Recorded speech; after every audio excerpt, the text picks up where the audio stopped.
Hello students, welcome. I hope you are all doing good. तो जैसा कि आपको पता है, हम एक सीरीज़ जो पिछले काफ़ी टाइम से चला रहे हैं, आज इसका सेट 48 है।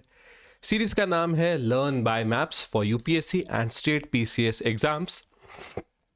पूरे वीक में जो जो इम्पोर्टेंट करंट अफेयर्स या स्टैटिक अफेयर्स आते हैं, उसमें कुछ इंपॉर्टेंट मैप्स होते हैं। जिन मैप्स को पर्सपेक्टिव में रख के, जिन मैप्स को फोकस में रख के आपके examiners various maps based questions आपसे प्री मेंस अलग अलग एग्जामिनेशन में पूछते हैं। बस उन्हीं मैप्स को हम लोग इस क्लास में डिस्कस करते हैं। जैसे अगर आप पिछले 1-1.5 साल के जो भी इंपॉर्टेंट मैप्स हैं उनको कवर करना चाहते हो, तो आप इस सीरीज़ को कंटिन्यू करो। जैसे 48 सेट अभी है, 47, 46 इस तरह से आप पीछे जाओ तो आपके सारे इंपॉर्टेंट मैप्स ऐसे कवर होते रहेंगे। ठीक है, learn by maps for UPSC and state PCS exam set 48।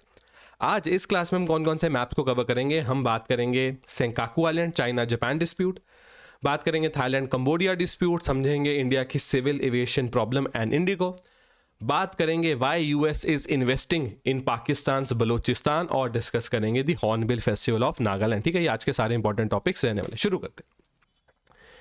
China, Japan और थाईलैंड तीनों का ही क्लेम है इन ग्रुप ऑफ आइलैंड्स पे जिसका नाम है सेंकाकू। चलो ताइवान को तो इतना ज़्यादा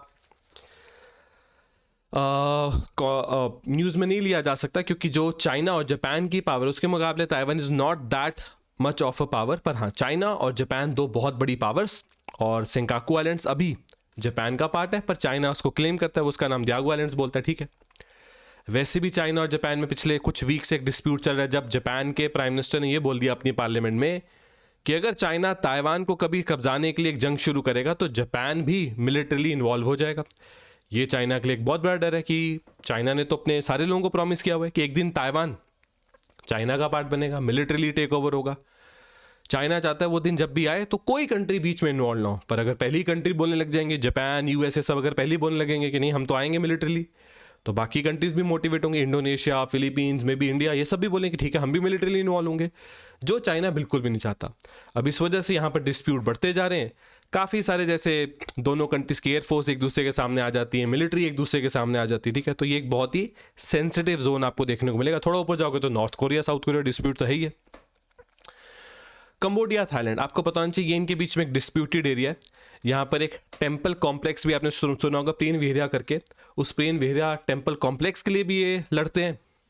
और वैसे भी इनके बीच में जो ये वाला बॉर्डर रीजन है, ये बहुत ज़्यादा एक्सेप्टेबल नहीं है दोनों तरफ से। ठीक है, तो कुछ मंथ्स पहले भी लड़े थे, फिर डोनाल्ड ट्रंप भी इन्वॉल्व हुए, एक सीज फायर साइन करवाया गया जो रिसेंटली फिर से टूटा, और दोनों कंट्रीज कंबोडिया और थाईलैंड दोनों ने एक दूसरे की तरफ जो मिलिट्री एक्शन है वो लिया। डेथ्स भी रिपोर्ट की गई, मिलिट्री भी सिविलियन भी। चाहे कंबोडिया मिलिटरीली काफ़ी कमज़ोर है थाईलैंड के मुकाबले, पर अगर यहाँ पर एक वॉर लाइक सिचुएशन बनी तो ये काफ़ी लंबा खिंच सकता है। और ये सब इंडिया से ज़्यादा दूर नहीं है।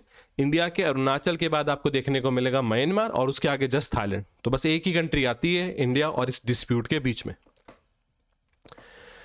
ये एक मैप है जिसमें आप देख सकते हो ग्रीन कलर में जो रूट्स हैं, ये इंडिया के डोमेस्टिक सिविल एविएशन रूट्स की। दिल्ली से मुंबई चले गए, अहमदाबाद से जयपुर की फ्लाइट ले ली। ठीक है, इंडिया के डोमेस्टिक रूट्स।